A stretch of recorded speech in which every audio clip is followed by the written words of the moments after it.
Welcome to the Wise SCADA screen design lesson. Under Screens, we can view all the pages we have created. You can change the form size by dragging it or by entering specific values here. Let's briefly explain what is included in this form. From the Controls panel on the right, you can drag objects and place them anywhere on the screen. We use this panel to add objects to the screen. In the screen's tree view at the bottom, we can see that two button-type objects are currently in use. From here, you can also select objects to focus on them directly. If there is any warning related to these objects, it will be displayed here in red. This makes it significantly easier to locate errors. Now, let's create a small example that will generate an error. I have added a bool type tag. I selected this tag in the value property of the button. Now I am deleting the tag I just added. As you can see, the screen on the left is marked in red. To identify the error on this screen,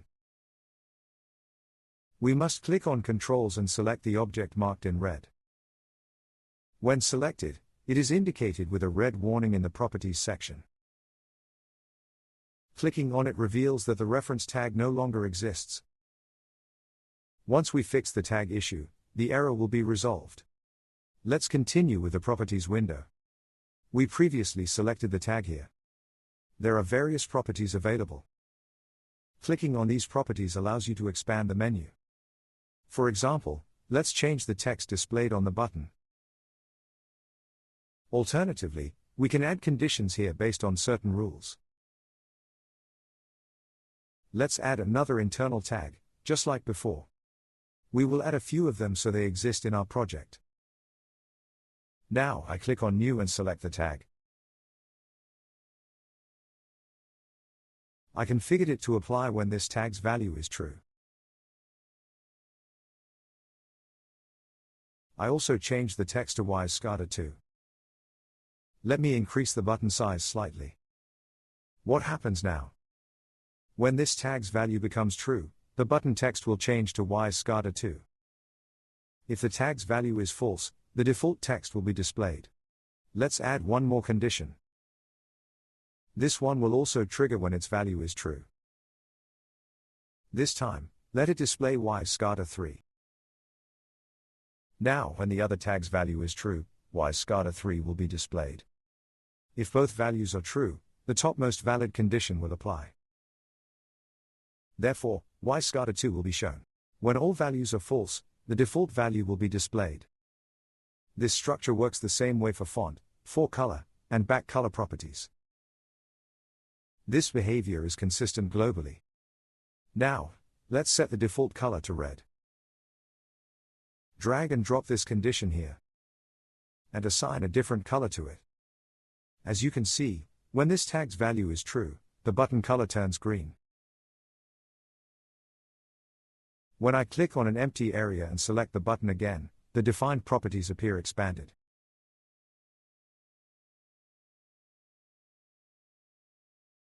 If nothing is defined, they appear collapsed.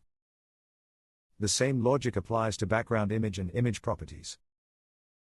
However, the enable property behaves differently.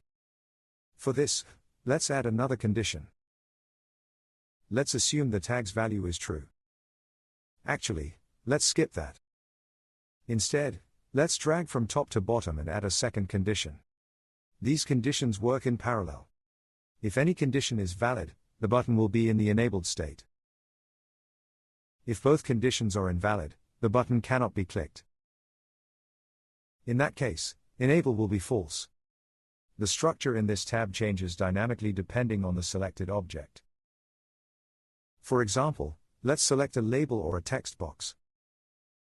When we click here again, background image is not available, only image is. But when we select a button, background image becomes available as well. This window mainly contains dynamic settings. There are also static values such as default properties. However, Most of these properties are used to create animations based on tag values.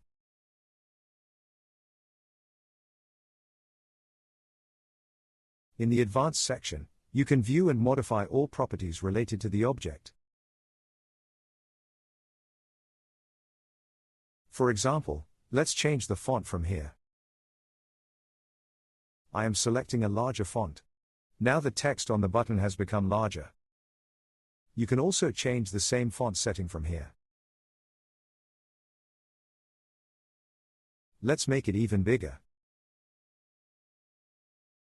Now the text no longer fits inside the button. There are many properties in the Advanced section. These properties can extend downward in a hierarchical structure. For instance, selecting complex objects like data grid view makes the list much longer. And with additional properties, it expands into nested sub-windows.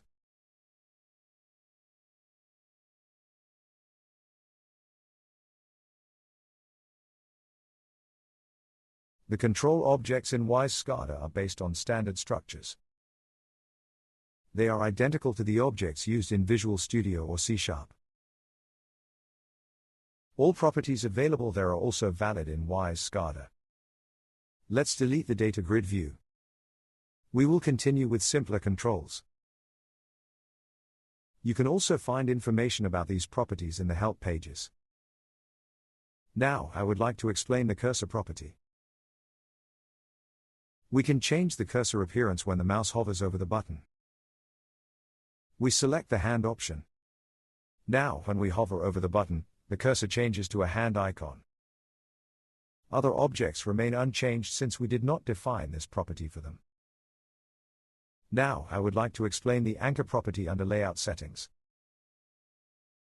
First, I will slightly reduce the size of the form.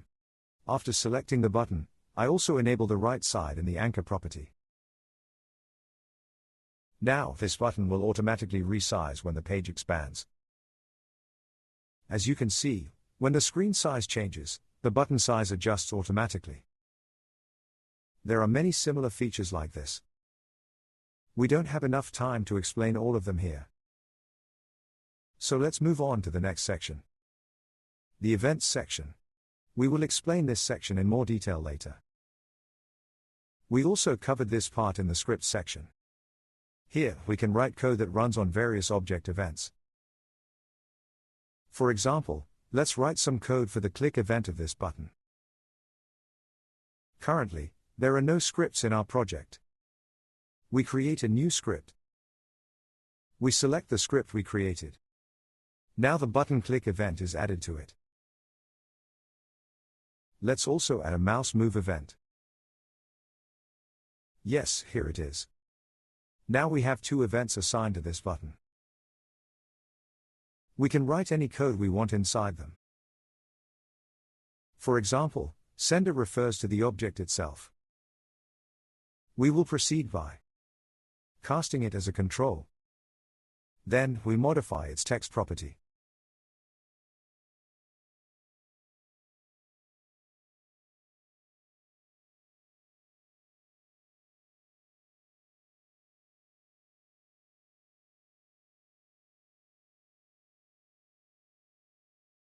Let's compile the code. Yes, there are no errors. Our code works. Now let's assign a variable here. I have created a variable, int equals 0. Now let's define an action when the mouse moves over the button. For example, let's convert the value of a to a string and assign it to the text property. And below that, let's write a++. Let's compile again. Yes, this is successful as well. When we click for the first time, it writes WW. Then, as the mouse moves over the button, the control text will change. I am starting the runtime. I need to save the project.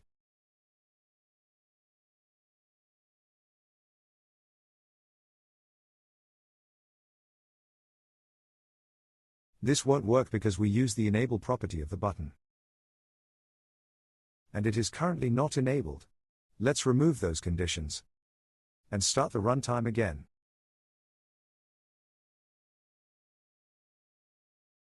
Now, when I move the mouse over the button, you can see the number changing. Of course, clicking no longer works, because the mouse is still over the button while clicking. In short, in the events section, we can write code for many different object events. We can access this script by clicking on the screen section. We can modify it or remove it from here. We will discuss these sections again when explaining other objects. Now let's move on to the buttons on the toolbar. Using the Resize button, we can scale the page and all objects on it proportionally. At the top, we can see the current size of the page. Let's set a different size value below. Optionally, we can enable the font option to scale fonts as well. As you can see, the page has been scaled down. This is a very commonly used feature. You might prepare the project on your own computer. But since the customer's screen resolution may be different, this feature allows you to scale everything automatically. The second button toggles the visibility of the size box.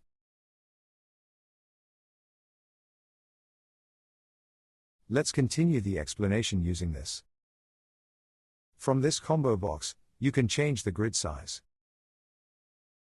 This changes the spacing of the small dots on the screen. They become more or less dense. To demonstrate the button next to it, let me explain it this way. First, let's select an object. Each time I click this button, the object moves to the right by 1 grid unit, which is 10 pixels here.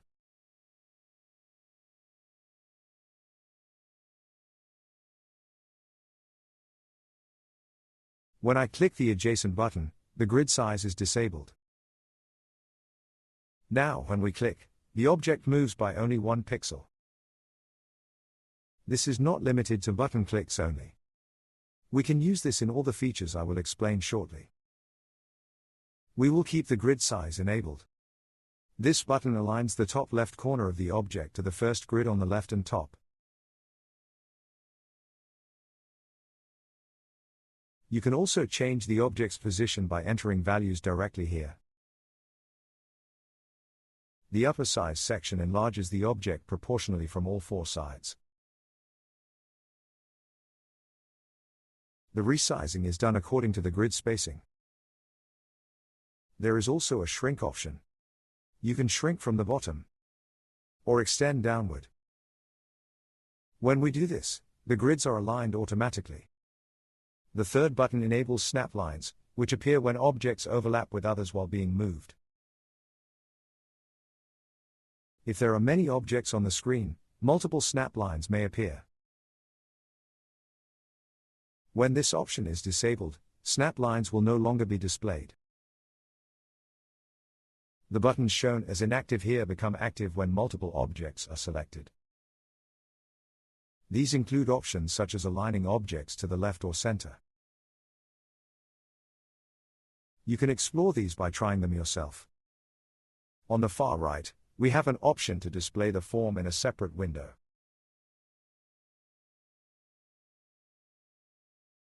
You can use this to view your screen design clearly in a separate window.